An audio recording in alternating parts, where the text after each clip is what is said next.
Leo! Hello, my dear Leo. Welcome back sa ating YouTube channel. My name is RJ, your tarot card reader. At ang gagawin po natin ngayon is yung ating daily reading para po to sa araw ng July 28, 2026. Titingnan po natin kung ano mga eksena, kaganapan at kung ano-ano pa na maaari mong makasalubong sa araw na ito. Pero bago po tayo mag-proceed or magpatuloy sa ating reading, hayaan niyo po sana na kunin ko itong pagkakataon na ito na makapagpasalamat. Maraming salamat po sa ating mga abangers, sa mawalang sawang naghihintay at nag-aabang ng kanilang mga readings. Thank you very much. Gusto ko rin pong pasalamatan yung ating mga bagong subscribers. Hello my dear, welcome po sa ating channel. I hope na mag-enjoy po kayo dito at sana yung mga readings na ginagawa natin ay nakakatulong po sa inyo or nakakatulong po sa ating lahat. Okay, my dear, medyo pagpapalitin natin yung ating in order, okay, yung pagkakasunod-sunod kasi normally inuuna ko yung ating mga oracle card. Pero this time, hindi natin uunahin ang mga oracle card, ihuhuli natin sila. Okay, so tayo ay magta-tarot card and then iko-closing natin siya ng oracle card. Okay, so let's go tayo, my dear.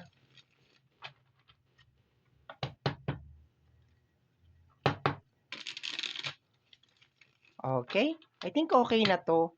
And hindi ako magja-jumping card ngayon. Dadampot lang ako. Let me see, my dear. First card mo is the Knight of Wands. Clarification niya is the energy of the Ten of Wands. I like the energy. I love the energy, my dear. Okay. Ang nagpaganda dito, my dear, is si Knight of Wands. Kasi si Knight of Wands ay parang si BDO. We find ways. Okay? Ang tawag ko rin sa card na to is more on the investigator or para siyang action card. Something like that. Actually, pangit yung investigator eh. It's more on, kasi pag sinabi mong investigator, di ba, parang nag-iimbestiga siya. Parang kinuha niya yung title ni Page of Page of Sword, no? So, hindi. This is more on parang BDO talaga eh. We find ways talaga siya eh. Kasi kung ano man tong struggle mo, my dear Leo, na pinagdadaanan as of this moment, ngayong araw na to, my dear, you will try your best to get out from that situation or from that energy, okay? So, kung ano-ano man yan, my dear, kasi bawat ones dyan is meron kanya-kanyang mga representation like anxiety, problema sa relationship, problema sa pera, whatever. Although hindi mo kaagad to masusolusyonan or hindi ka kaagad makakaalis, my dear, dito sa energy ng Ten of Wands, pero to the point, my dear, that you are finding ways to get out from that situation, bongga yun. Okay na tayo doon, 'di ba? Hindi ka stuck, hindi ka nakaupo lang sa may harapan ng pintuan niyo, sa may bintana ninyo tapos nag-iisip ka, paano kaya ito? 'Di ba? You are doing something, may action dito, my dear, kasi Knight of Wands to, you are doing action dito. You're creating something para ma-resolve kung ano man yung issue or yung isang problema. Okay? So next card tayo. We have here the energy of the Temperance, positive energy over here sa energy ng Temperance. Clarification is the Wheel of Fortune, okay? Vulcanizing shop, okay? So, rather than ipilit mo na gusto ko ng bagong interior, tutulak mo yung iyong sasakyan hanggang sa vulcanizing shop and then pagkatsagaan mo muna yung vulcanizing shop hanggang sa makarating ka sa yung destination, okay? So, anong ibig kong sabihin doon, my dear?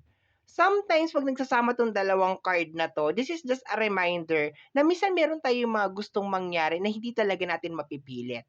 It's just more on kagaya ng kasabihan ng mga matatanda na pag maiksi ang kumot, kinakailangan nating mamaluktot. So, ngayong araw na to, my dear, kung ano lang yung resources mo, kung ano lang yung kaya mo, my dear, yun lang ang pagkakasya-kasyahin mo. In short, kung ikaw ay magluluto, kahit hindi kumpleto ang ingredients, basta ikaw ay makaluto. Ganun siya. Kasi meron ako mga kilala, my dear, na pag hindi kumpleto ang ingredients, hindi talaga magluluto, day. Meron akong kilala. Wag na natin pag-usapan. Okay? Itago na lang natin siya sa pangalan na nanay ko. Oo, ang mother ko ay ganyan. 'Pag hindi kumpleto ang ingredients, ayaw niya ng magluto, 'no? Parang nawawalan siya ng gana. Eh, naiintindihan ko naman 'yun, hindi ko naman siya judge. Okay. So anyway, like, I love the energy, my dear Leo, over here because sinasabi dito that you will be very, very resourceful ngayong araw na ito and hindi ka nakatingin dun sa mga negative. Like, uy, walang ganito, walang ganyan, walang ganon. Yung focus mo lang talaga, my dear, is, kailangan makaalis tayo dito sa sitwasyon na to, kailangan maka-move forward tayo, kailangan meron tayong magawa ngayong araw na to. And that is very, very nice. Hindi lahat ng tao kaya yan, okay? Lalo na kung nandoon ka pa lang sa process, my dear, okay? Nandoon ka pa lang sa process, may nangyari lately na hindi maganda, tapos ganito yung magiging energy mo, ay napakahirap. It's very, very difficult, my dear, okay? Pero to the point na nagagawa mo to, very nice, very, very good. Next card natin is the energy of the Seven of Wands. Yes, the defensive na energy, okay? Next natin is the energy of the strength card. Strength card is energy mo, no? So, pinangatawanan na talaga nito, my dear, na talagang palaban ka ngayong araw na to, my dear. Lahat gagawin mo para matapos at maitaguyod talaga ang isang bagay. Okay? Very, very nice. You are fighter ngayong araw na to. You are a warrior ngayong araw na to, my dear. Okay? And kahit sabihin natin na hinahagupit ka ng mga kung ano-ano man yan, di ka apektado ngayong araw na to. Nag-i-exist sila, my dear, pero sinasabi mo na problema ka lang, si Leo ako. Ganon. Di ba? Napaka-powerful. I love your energy, my dear, kasi very, very powerful talaga yung energy na nilalabas ng reading natin today. Okay. Next card is the energy of the Ten of Sword, okay? Parang kina-clarify nito, my dear, na parang meron nangyari na hindi ka aya-aya lately. And parang kina-clarify din nito, my dear, yung sinabi ko kanina na hindi madali na bumangon at lumaban after ng bagyo or ng sakuna. And to the point na ginagawa mo to, thumbs up ako sa iyo, my dear. The Ace of Sword, okay? Wow, grabe. Alam mo walang magbubunot itong mga sword na 'to, my dear. Alam mo walang magbabago kung hindi mo babaguhin. Kaya ang gagawin mo, ikaw na mismo magbubunot ng mga sword na yan isa-isa. Okay. You will not be the victim. Hindi ka magpapa-victim, my dears. For today's reading, for today's video, hindi ka magpapa-victim, my dear. Sasabihin mo dito na, okay, nag-fail ako, pero so what? 'Di ba? Okay, iniwanan ako pero so what? 'Di ba may pagka-ano yung energy, may pagka-power talaga siya. Bottom deck of the card or the hidden message is another night. Okay? Action, action ka today, my dear. So ngayong araw na to talagang maligalig ka talaga, my dear. Ang kagandahan dito, my dear, is yung pagiging maligalig mo or pagiging malikot mo ngayong araw na to is konektado naman sa current na situation mo, my dear. Kasi gusto mo na ma-settled, maayos, maibalik sa normal na flow, kung ano may mga dapat na ibalik sa normal na flow, which is very, very nice, my dear. I love the energy. Congratulations. Once again, for some of you, is kagagaling pa lang ninyo, my dear, sa isang energy na mabigat. Oo, like for example, baka meron ka mga ine-expect na hindi nangyari, or baka meron mga broken-hearted out there, may meron mga LQ, meron mga away, mga ganyan, okay. So let's go na tayo, my dear. Kuha na tayo ng oracle card. Closing card. Pahingi po kami ng closing card. Leo. Okay, eto daw. We have here the energy of the bedtime story. Okay. Imagination, comfort, restoration. Okay.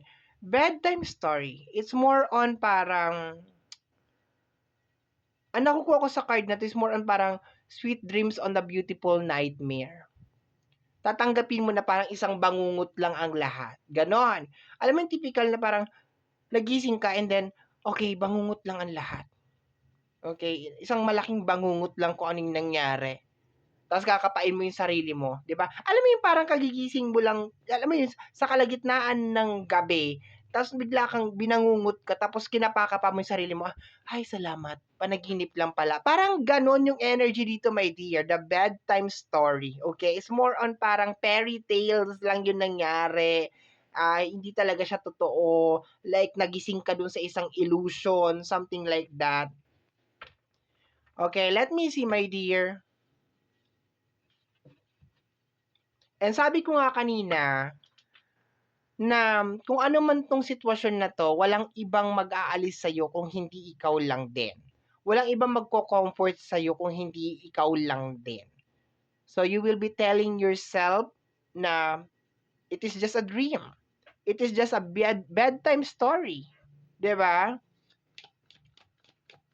Once upon a time, nagkita kayo ni ganito ganyan, nagmahalan kayo at hindi nag-work. The end. Ganon. Let me see, my dear.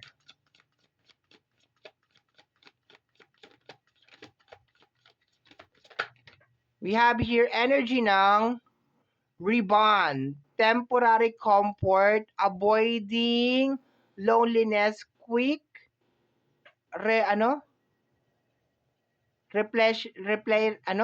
replay dahan-dahanin mo, basahin mo. Quick replacement and just to forget. Okay, rebound. Okay, parang mga temporary lang to, my dear. So, base sa card na to is more on parang temporary lang pala yun, hindi pala yun forever. Sabi ko nga nagising ka, my dear, sa isang bangungot. Okay, ngayong araw na to, nagising ka sa isang bangungot, my dear, and nasasabihin mo na, okay, temporary lang yung mga bagay na yon, okay, hindi totoo yon. And kung gusto ko talaga magkaroon ng something fixed, kailangan umpisahan ko na siya today. Okay. Parang sinasabi mo dito, ayaw mong sumama, ayaw mong buuhin 'tong pangarap na 'to kasama ako, bahala ka, bubuuhin ko 'to na mag-isa. Gano'n, palaban talaga ang energy, my dear. I love the energy. I super, super love it, okay? So, my dear Leo, yan po nasagap natin na message, energy para sa araw na ito, July 28, 2026. Kagaya po ng lagi kong nasasabi o nasasambit, ang tanging hiling at dasal ko lamang po sa ating buong may kapal na ang mga readings na ginagawa ko ay nakakatulong po sana sa ating lahat. Maraming, maraming, maraming salamat po. Thank you, my dear, and take care of yourself. Bye-bye!